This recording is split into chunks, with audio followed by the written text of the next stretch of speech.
नमस्ते दोस्तों, कैसे हैं आप सब। उम्मीद करता हूं आप सब कुशल मंगल होंगे। दोस्तों, नवरात्रि का त्यौहार आने वाला है और आज मैं आपको नवरात्रि की पूजा की विधि यानी माँ दुर्गा की पूजा की विधि बताऊंगा। उसके पहले अगर आपने मेरे चैनल को सब्सक्राइब नहीं किया है तो कर लीजिए और मेरे वीडियो के अंत में अगर आपको वीडियो अच्छा लगे तो लाइक कीजिए और अपने दोस्तों और परिवार के साथ शेयर कर लीजिए।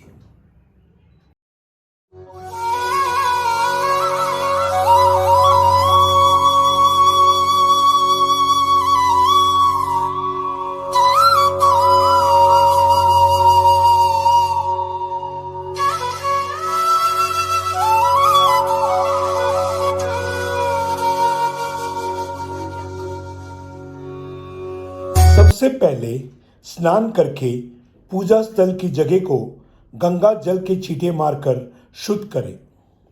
फिर एक चौकी लेकर पूजा स्थान पर रखें। एक लाल कपड़ा लेकर उस चौकी पे बिछाएं। उस पर अक्षत से 9 कोने बनाएं, बीच से शुरू करते हुए बाहर की तरफ। उसके ऊपर भगवती देवी की प्रतिमा रखें। प्रतिमा के सामने एक जल का कलश रखें।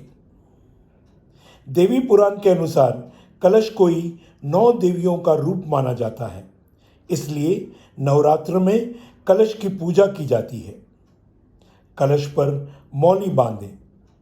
उस कलश में थोड़ा गंगा जल डालें, एक सुपारी, हल्दी, चावल और सिक्का डालिए।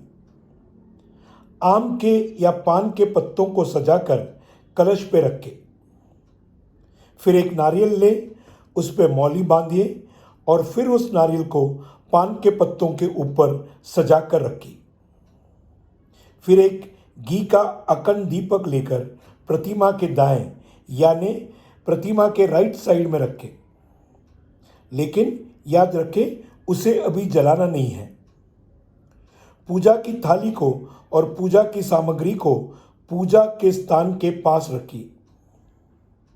सबसे पहले आसन ग्रहण कर लीजिए और आचमन दें।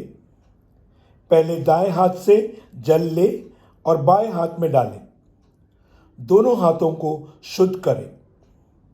फिर ओम दुर्गाए देवीये नमः बोलकर 3 बार जल पिए। इसके बाद फिर से हाथ धो लें। अब अपने आप को तिलक लगाएं और साथ में पूजा में बैठे सभी अपने परिवारजनों को टीका लगाएं। फिर घी के दीपक को जलाएं। याद रखिए कि ये अखंड दीपक 9 दिन तक बुझना नहीं चाहिए और कलश अपनी जगह से हिलना नहीं चाहिए। फिर हाथ में पुष्प चावल ले और संकल्प ले कि मैं श्रद्धा भक्ति से आपकी पूजा करने जा रहा हूँ और मेरी मनोकामना पूरी करो। मेरा घर सुख शांति और समृद्धि से भरा रहे। मेरे घर के हर एक सदस्य का स्वास्थ्य अच्छा रहे। बस यही मेरी कामना है।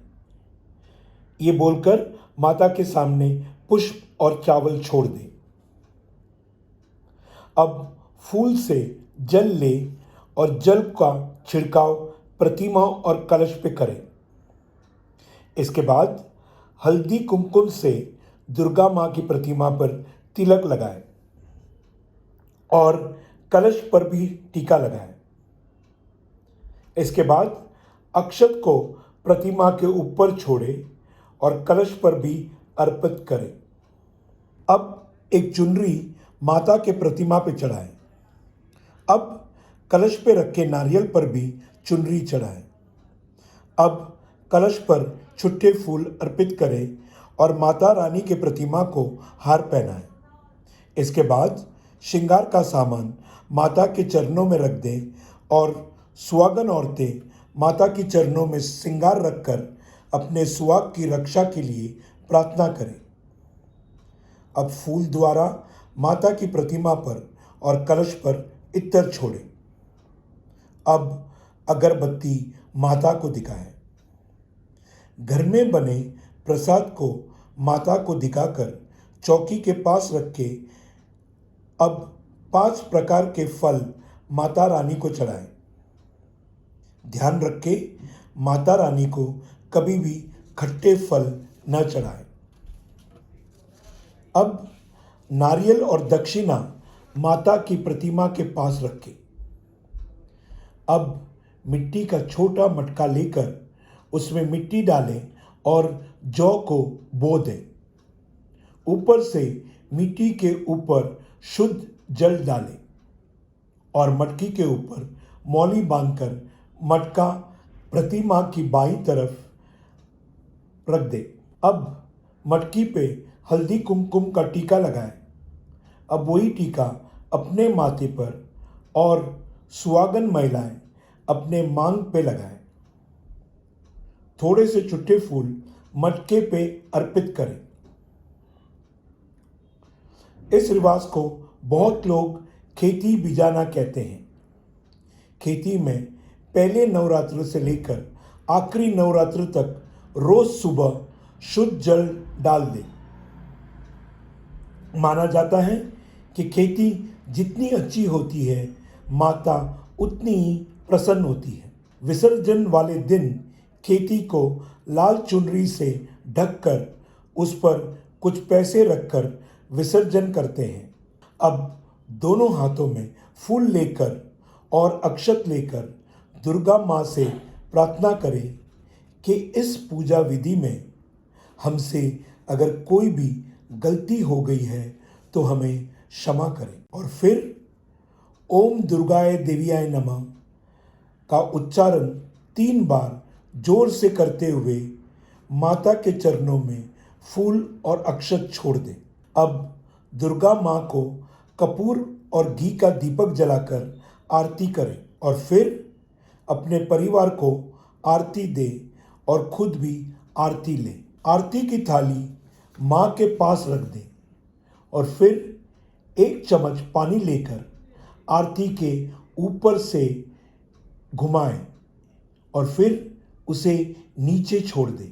अब अपने परिवारजनों को प्रसाद दें। यदि आपने पहले और आखिरी दिन का व्रत संकल्प लिया है तो आप प्रसाद ग्रहण कर सकते हैं, लेकिन अगर आपने 9 दिन का व्रत संकल्प लिया है तो आप प्रसाद व्रत की समाप्ति पे ही ग्रहण कर सकते हैं। जिन लोगों ने नवरात्रि में 9 दिन का व्रत रखने का संकल्प लिया है तो वो लोग माता के 9 रूप की पूजा दिन के हिसाब से करें। व्रत रखने वालों को प्रतिदिन फूलों का हार, चुनरी, फूल, अक्षत, प्रसाद, फल और अगरबत्ती चढ़ाकर माता की आरती करें। हो सके तो दुर्गा चालीसा का पाठ करें। नवरात्रि के पूरे होने पर कलश में रख के पानी को पूरे घर में छिड़काव करें। ध्यान रखें, माता को हर दिन अलग रंग की चुनरी चढ़ानी चाहिए और ये चुनरी इस प्रकार होनी चाहिए: शैलपुत्री लाल नारंगी, ब्रह्मचारिणी पीला, चंद्रघंटा सफ़ेद, कुष्मांडा बुरा, खंड माता गुलाबी, कात्यायनी हरा, कालरात्रि आसमानी या ग्रे, महागौरी नारंगी, सिद्धात्री मरून या गहरा लाल। इस प्रकार से आप चुनरी का रंग डिसाइड कर लीजिए। अपने परिवार के रीत के हिसाब से कन्या पूजन अष्टमी या नवमी को किया जाता है। कन्या पूजन नवरात्रि के व्रत का एक अहम हिस्सा माना जाता है।